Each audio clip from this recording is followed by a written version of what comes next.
Ilang oras bago siya patayin, nag-iisa sa malamig na selda, humingi siya ng papel at lapis.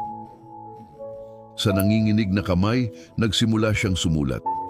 Bawat salita, may bagong tumutubong katotohanan sa kanyang puso. Nang matapos, inabot niya ang liham sa gwardiya. Pakibigay ito sa aking ina.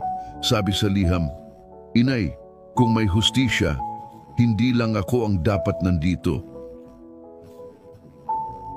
Dapat nandito ka rin. Ikaw ang unang guru ko, nagturo ng lahat ng hindi ko dapat natutunan. Naalala mo yung ninakaw na bisikleta na dinala ko sa bahay? Hindi mo ako pinagalitan, bagkus tinulungan mo pa akong itago. Naalala mo, noong nagnakaw ako sa kapitbahay, ginamit mo ang perang iyon para sa akin. Ginastos natin ng magkasama. Naalala mo noong sinubukang ituwid ako ni tatay? Pinalayas mo siya, itinuro na masama ang pagwawasto. Bata pa lang ako noon, inay. Hindi ako ipinanganak na kriminal. Ikaw ang humubog sa akin ng ganito. Sa ngayon, bago ako mamatay, walang galit ako. Isang hiling lang. Mapunta itong mensahe sa magulang sa daigdig. Nasa kamay mo ang gawaing iahon ang mabuting tao, hindi kriminal.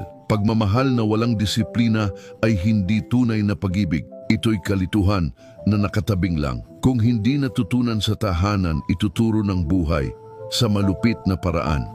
Ang liham na matapos ang kamatayan naging usapin sa mga talakayan at pag-aaral. Hindi ito simpleng luha, kundi matinding babala, ipamahagi. Kinakailangang basahin ito ng isa ngayon